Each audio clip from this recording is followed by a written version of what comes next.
Hi folks, we are Sophie and Philippe, two professional chefs and regenerative farmers. Currently we're setting up our second regenerative farm in central Portugal, where we grow food for our local community and share our knowledge both on the land and in the kitchen. On this channel we take you along on the farm's development and we show you how we grow, cook and preserve nutrient-dense, regeneratively grown, delicious food. In a time where the food we're eating is literally killing us, the most powerful and impactful action one could take is to consume nutrient-dense, regeneratively grown, clean food. Let's grow it, let's cook it, let's do it.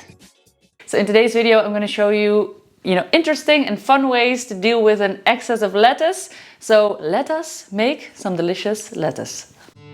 To be exact, we are going to make poached eggs and crisp bacon in a lettuce bird's nest, steamed lettuce gyozas, stir-fried tatsoi and lettuce, creamy potato, pumpkin and lettuce soup, and believe it or not, a very tasty lettuce cake.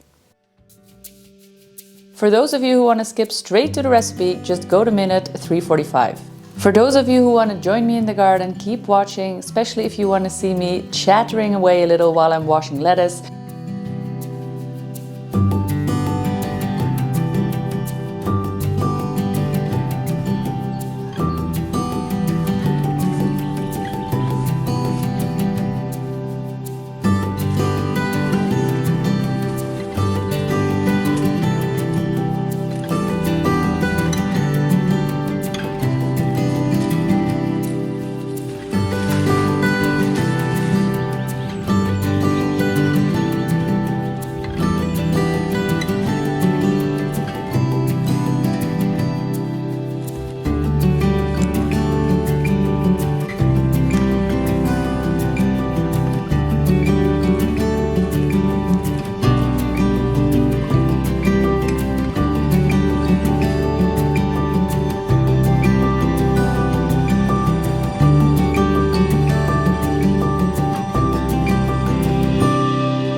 Of course, step number one is drying, and that's very important that you dry it very well, because the more water that is in your lettuce, the less taste the dish will have.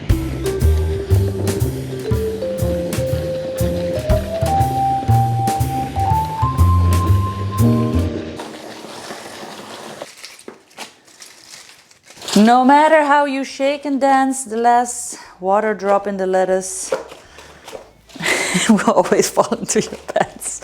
This one doesn't work.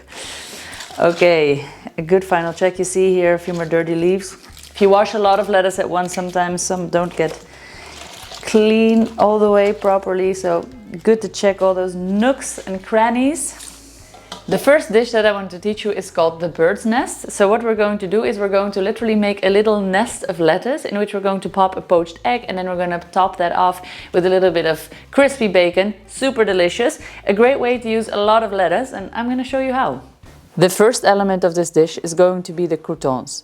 Use any old bread you have lying around and cube it into small dice size. Then place those bread cubes in an oven tray and generously pour on olive oil. Massage the oil into the bread and then sprinkle it with fine salt. I then place our home-cured bacon on top of the rack above the croutons, catching some extra flavor from those delicious fat drips. Place in the oven on 160 degrees Celsius or 320 degrees Fahrenheit and bake in the oven until the bacon is crisp and the croutons are golden. Next is a dressing for the salad. Crack 1 egg into a tall mixing glass. Add a heaped spoon of Dijon mustard, 1 teaspoon of mixed crushed pepper, 1 clove of garlic, And for some extra umami, add 4 to 5 whole anchovies. Then cut the fattiness of this dressing with the flesh of 1/4 of a lemon, give that a good blitz, and then chop up about 120 grams of Parmesan cheese. Blitz that in again, and once that's more or less smooth, drizzle in about 100 milliliters of thick cream while blending. This will emulsify much like mayonnaise would. When it is done, give it a taste and set aside. Then it's time to start poaching the eggs. Poaching eggs can be a daunting task, but don't let it scare you. The trick is to add about 10% vinegar in the water and give the boiling water a good swirl before introducing an egg that you previously cracked into a little ramekin. Then you poach them for 4 minutes total. The white should be set and the yolk should still be runny. You can pop the poached eggs that are done in hot water until you need them for your nest.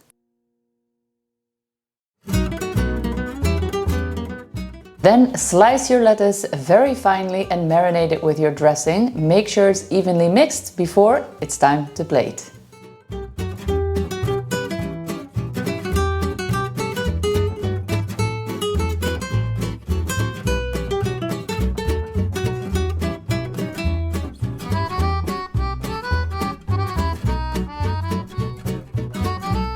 Make the nests in the center of a plate and place the croutons all around it. I also added some mixed seeds, which I did not film.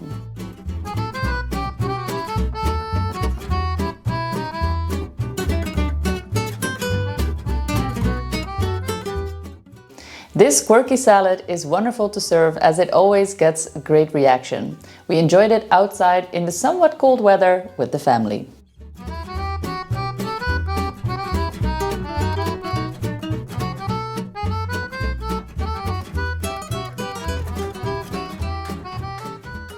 On to the next. I've got some fried rice on the back of the stove here that I want to do something with because we have to eat it, no waste.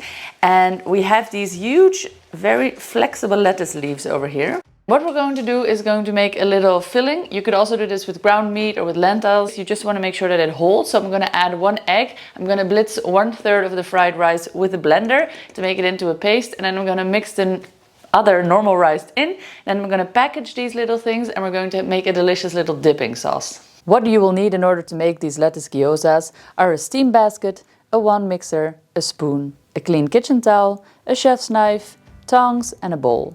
Then for the ingredients, 2 portions of ready but cold fried rice, 1 egg, some salt, 3 tablespoons of oyster sauce, 3 tablespoons of chopped up coriander and Chinese chives, and of course 1 head of a soft lettuce, like butterhead lettuce or the outer leaves of a big romaine lettuce. The bigger, the better, and the easier the rolling will be. First make the filling in a large bowl and add 1/3 of the rice. Into that add 1 egg, the salt, the oyster sauce, and then with the wand mixer blend it into a liquid puree. You don't need to blend much, just make sure some of the rice grains are broken up to bind with the egg. We're going to add the rest of the rice and the seasoning and give it a good mix.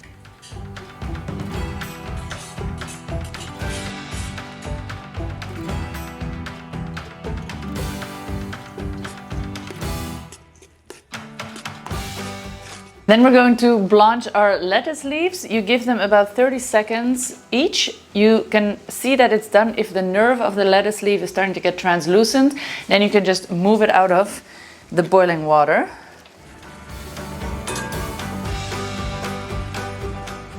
And so the ones that are done, I'm going to gently take them out and place them onto the work area. The nerves will still be a little bit tough, but we're going to remove those so we can roll them up. These little lettuce cigars, lettuce wrappers. I like wrapping stuff in stuff. So then you want to take a clean towel and just gently dab your leaves so that they don't have any excess moisture on them. Always taste your filling. Very nice. So now for the stuffing, what you're going to do is you're going to take out the biggest part of the nerve by cutting sort of a pizza point. This is what that looks like. Just remove those. And now with a spoon, I'm going to spoon the filling right above where that pizza point finishes, this end of the slit. Fill it generously, but not too much. I would say a heaped tablespoon. And then we're gonna lay the bottom part over as such, and then fold the side over, fold the other side over. And then we're gonna take the package and just like a egg roll, if you've made those before, keep on rolling. Voila. Repeat this process until all your filling is finished and all of your rolls are done. Then put on your steamer. Make sure the bottom rim is submerged in water and it does not run dry, because then the bamboo will start to burn.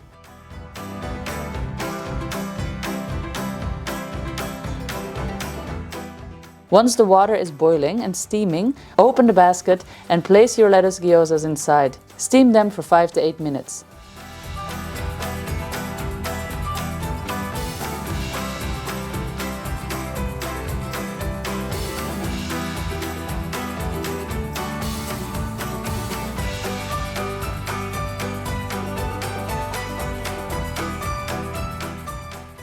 While that's steaming, make the dipping sauce. Add 5 tablespoons of soy, 3 tablespoons of agave syrup and 1 grated clove of garlic into a little mixing bowl. This will be the dipping sauce and glaze for when the steamed rolls are done. The wraps should be hot all the way through. Place the lettuce gyoza on a plate and baste with the sauce. Then sprinkle on some sesame seeds and voila, ready to serve.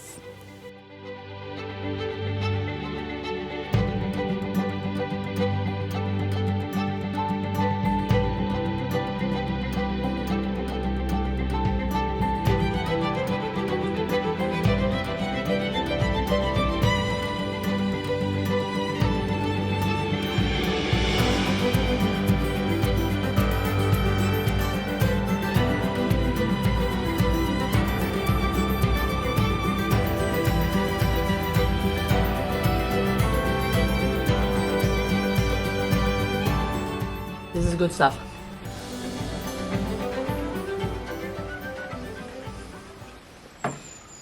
Hi folks, we're making a quick interruption in this video just to tell you about our farm to table retreat. This is just a little reminder for anybody watching. If you're looking at this video and you're thinking, I would love to come and join the farming chefs and do some on-site cooking and regenerative farm exploring, then you can.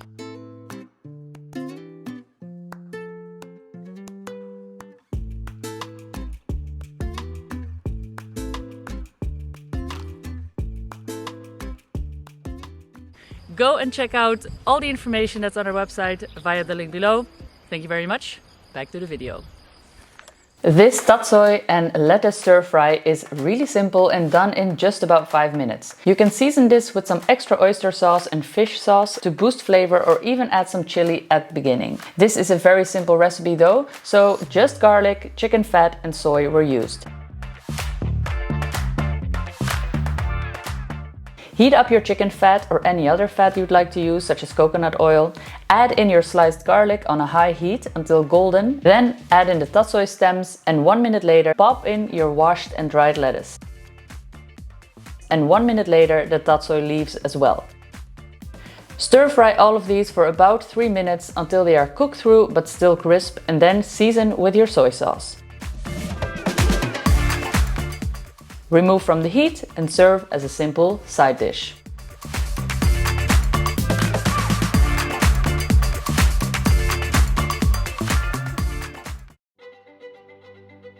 Almost no one is using lettuce in their cooking, let alone in their soups. But trust me, this works, and again, it is a very simple recipe. Next up, we're going to be making a creamy lettuce and potato soup. So that's going to be making a simple base with potato. A vegetable soup could be flavored any kind of way, but we're doing it with thyme and some homemade stock cubes today. And then as the soup is almost done and you blitz it, you then afterwards add in shredded or finely chopped lettuce leaves, the same way you would, for instance, cabbage leaves. The ingredients for the soup are 4 small carrots, 400 grams of butternut squash, 2 large floury potatoes, a handful of garlic cloves, 2 centimeters of ginger, 1 teaspoon of dried thyme, half of a homemade stock cube, you can find the video recipe above and a small head of lettuce. Any type will work. In a small amount of chicken fat or olive oil, saute the ginger and the garlic until golden. Then add in the carrots. A few minutes after that, add the cubed potatoes, dried thyme and a bit of salt. Saute a little more, then cover with about 1.5 liters of water and let that boil for about 25 to 30 minutes until the potato is all the way cooked through before adding in the stock cube. I also roasted 400 grams of butternut squash in the oven with just olive oil and salt. These were also introduced into the soup for another 5 minutes of cooking. Then take your hot soup off the stove and blend it smooth in a blender. Let's give it a taste.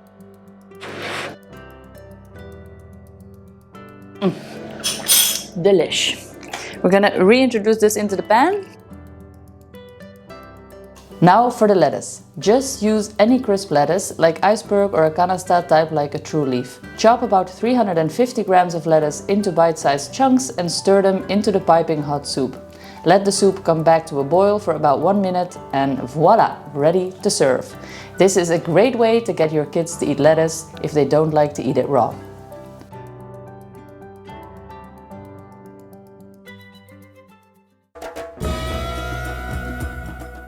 Last but not least, we are making the rhubarb and lettuce cake you never knew was possible. Alright, so this recipe is going to be a sweet one. We're going to use 500 grams of blanched lettuce, so that's quite a lot. That's about 1.5 head, 2 heads, depending on the size of your lettuce.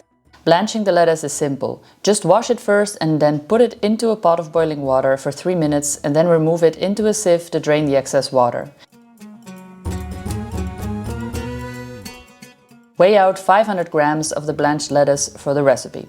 Furthermore, you will also need 500 grams of rhubarb compote, 175 grams of almond flour, 250 grams of unrefined cane sugar, 1 teaspoon of bicarb, 1 teaspoon of salt, butter to grease the cake tin, and 6 eggs. For the tools, you will need a cake spring, baking paper, a blender, a pot, a bowl, a spatula, and tongs.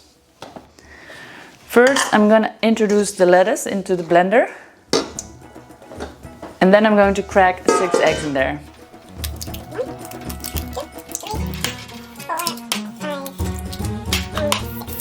Give this a little blend.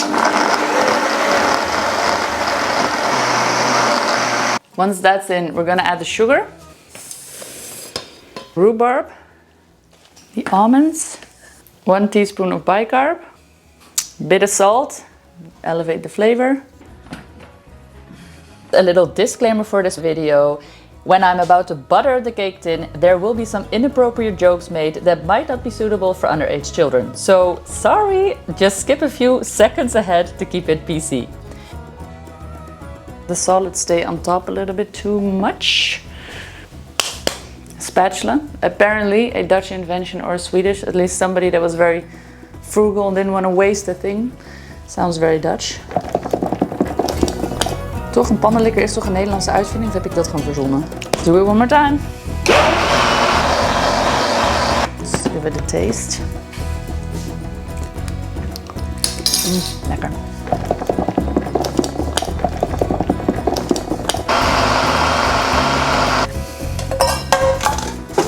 A quick clean. Next step up is that we're going to prepare a cake tin. So this is very simple.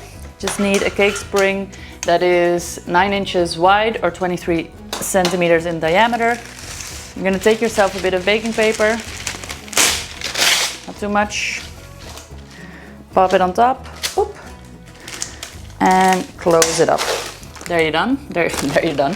There you go, you're done. Then we're going to butter the sides. A knob of butter, you don't need all of it. I just like to hold the knob and, oops.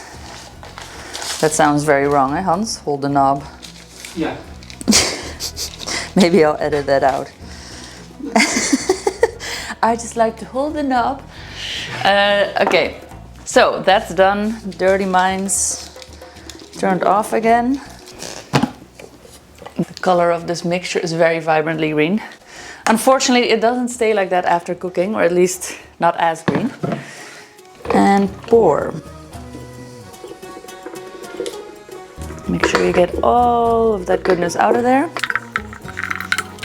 It's always a bit faffy to get the end bits out, but just give it your all. There we go. Another great trick would be to make this every morning. It'd be like a protein shake. You could drink this right before you go running.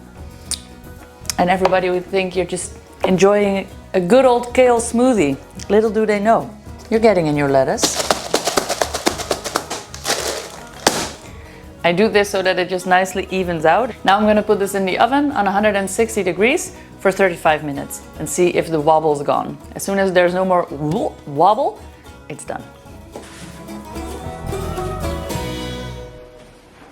Once the cake is fully baked, you can take it out of the oven and let it cool down to room temperature. Then you can easily flip it onto a cake stand and start decorating.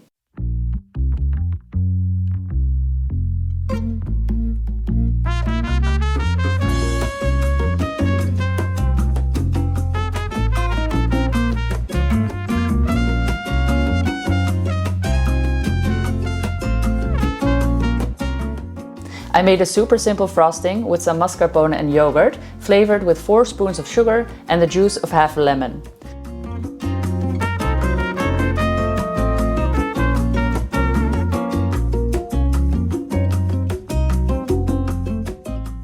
After dolloping that generously onto the cake surface, I then sliced some lemons very finely and decorated the cake with these lemon slices, some mint leaves and a sprinkling alongside the border of toasted mixed seeds.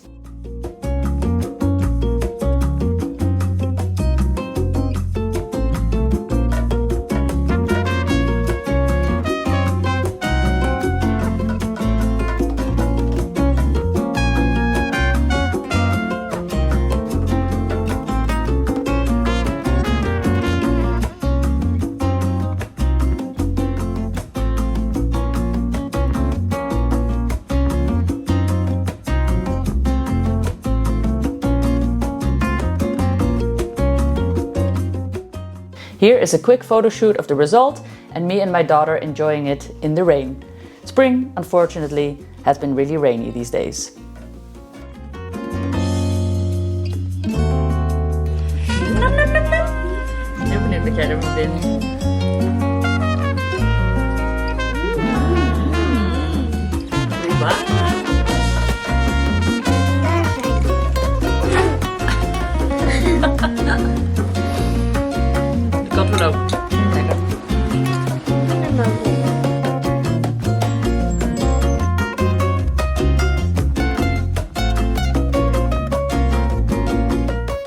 I bet you guys didn't know that you could do all of these fun stuff with lettuce. I hope that you guys try out some of these recipes. Next up, coriander. Do comment down below in the comments what you would like to see us preserve more of or make more of. What ingredients are you struggling with to do fun things with? We shall make a video on it. Also, if you want to join us for the retreat, check out the link. See you on the next one. The Farming Chefs, peace out.